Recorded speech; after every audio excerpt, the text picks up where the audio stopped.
Hello, welcome to VMC. I'm Dr. M. Today we are going to discuss feline arthritis. We will start with discussing what seems to cause most of the arthritis for our cats, what symptoms you might notice with cats that have arthritis pain. So join me, you'll learn something today.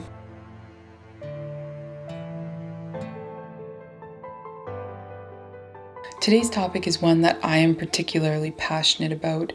This is because pain is often undertreated in veterinary medicine, especially if we're talking about chronic pain. And then we also know that cats receive far less veterinary care than our dogs do.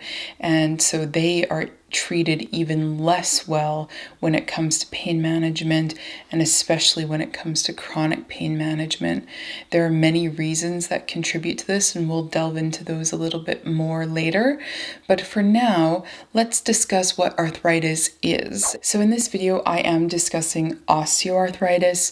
This is different from rheumatoid arthritis, and it is a type of chronic pain that is progressive and that affects the range of motion of the joints. And as time passes, the animal using their joints less, and because of that reduction in usage, they lose muscle mass, which makes the joints less stable, which leads to more pain, and it becomes this very vicious cycle. From the research studies that we have, over 90% of cats by the age of 12 will have arthritis pain. And there was one study that showed that even 90% of all cats of any age will have signs of arthritis in at least one joint, and it's actually especially common in their back. But it could be any joint on their body. And so by the time a cat reaches 7 years of age, you can be fairly confident that they have arthritis that requires pain management. So what tends to be the most common cause or contributing factors for arthritis in our cats? For dogs, as we discussed in the video series for dog arthritis, we know that most commonly we are discussing a secondary osteoarthritis. This is very different from our cats. With our cats, it's most common that they will have what we call primary osteoarthritis. So there are no clear underlying contributing issues causing arthritis in the majority of our cats. Now, don't get me wrong here. If a cat does have hip dysplasia, like can be a bit more common in certain breeds, say like the Maine Coon, or if it's a cat that has a luxating patella or has had trauma, that absolutely can cause arthritis in a cat as well.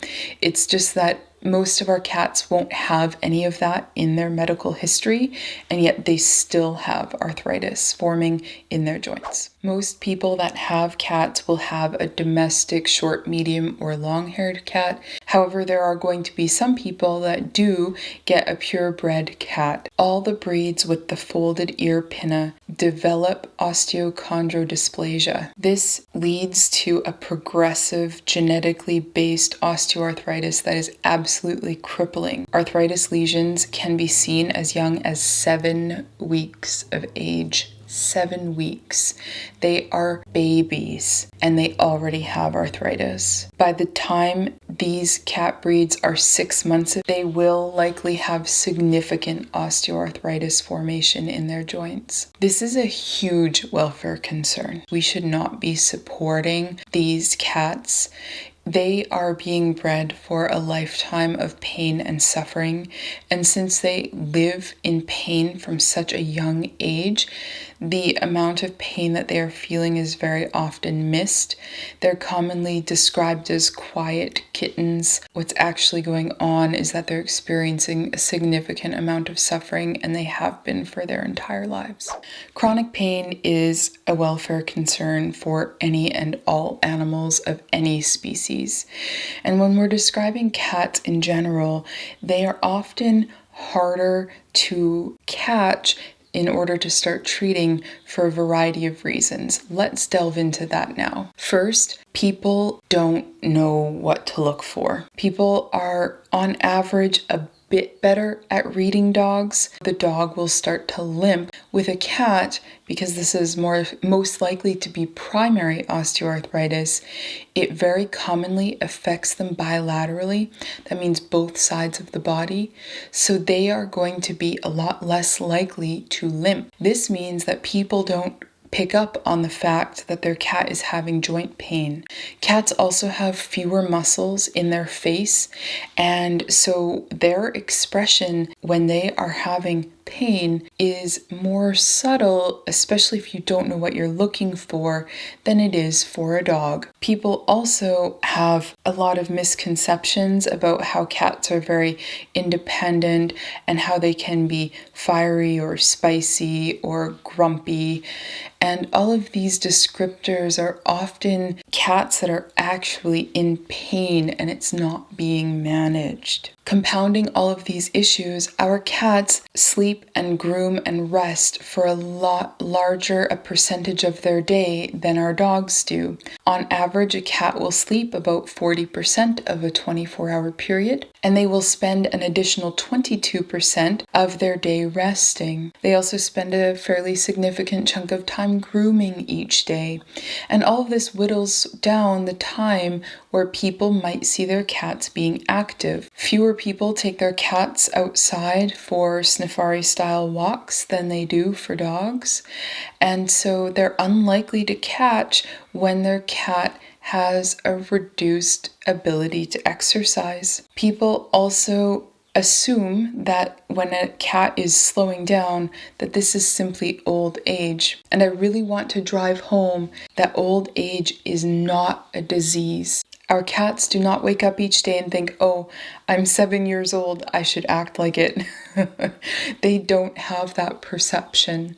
They act how they feel. Cats also see a veterinarian less often on average than a dog does. And this means that there are fewer chances for the veterinarian to pick up on signs of chronic pain and try to address it with people. Because cats tend to leave their houses less often than our dogs do, by the time a cat gets to a vet clinic, they're often quite stressed out.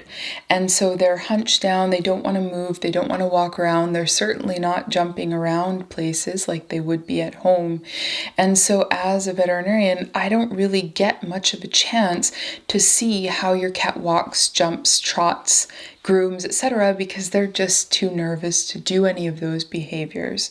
So it's very hard for me to pick up in a clinical setting if your cat is experiencing pain. And if they are painful, when we're doing our physical exam, they are so tense from being fearful that they will not react if there's any chronic pain going on in an area of their body that we are investigating. All of these things combined together explain why cat pain is much less commonly caught, addressed, and properly managed and treated. I have done a previous video on pain in cats. I'll make sure to link that video in the description for you as well. If you are looking for more information about felines and pain in general, you can check that out. That said, when we're considering arthritis pain, I would look carefully for a cat that has reduced their activity in any way. That might mean they hesitate before jumping up or jumping down from things. They might start missing jumps that they used to make with ease. They might change the routes that they take. Instead of doing jumps that they used to do, they might take a different route in order to avoid doing those large jumps. A cat that is not painful should easily be able to jump from the floor to a counter and back down again without hesitation or any issue.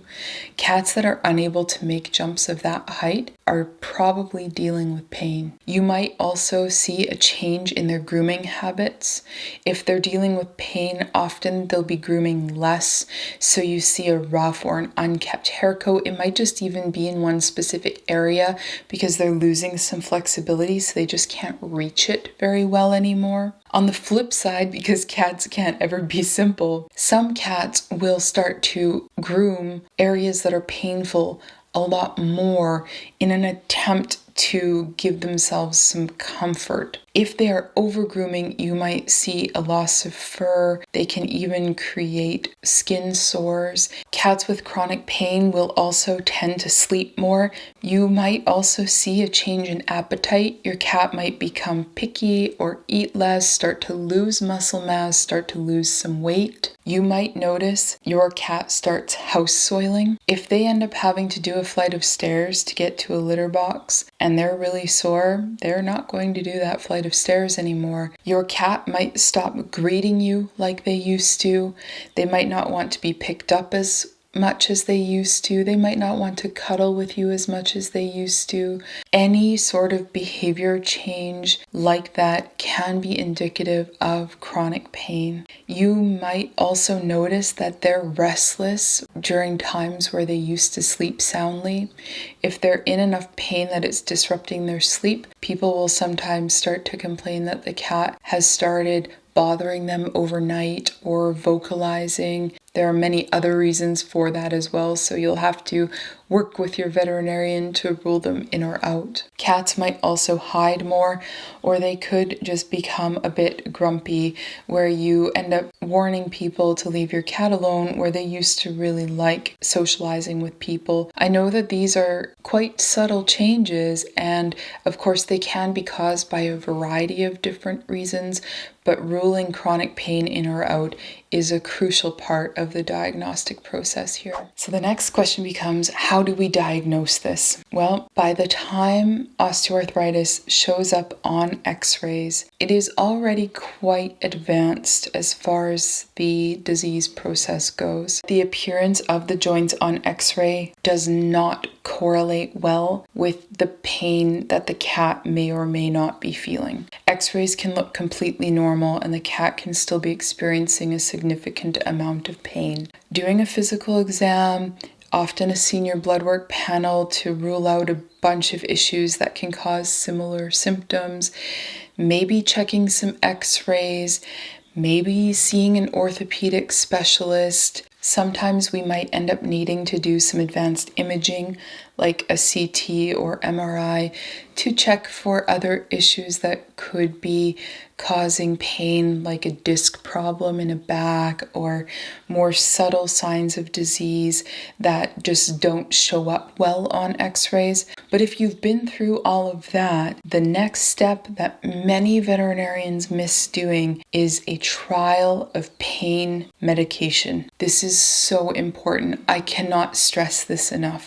If your cat has not received a 2-week trial of pain medication, you have not checked for chronic pain in your cat. As arthritis pain tends to be so gradually progressive, it's so easy for people to miss it. It's not until you see that change after they've been on medication where you'll realize that yes, they were in pain. Next week, we will be covering the common treatment, medication, and supplement options that we have. So keep an eye out for next week's video. Bye for now.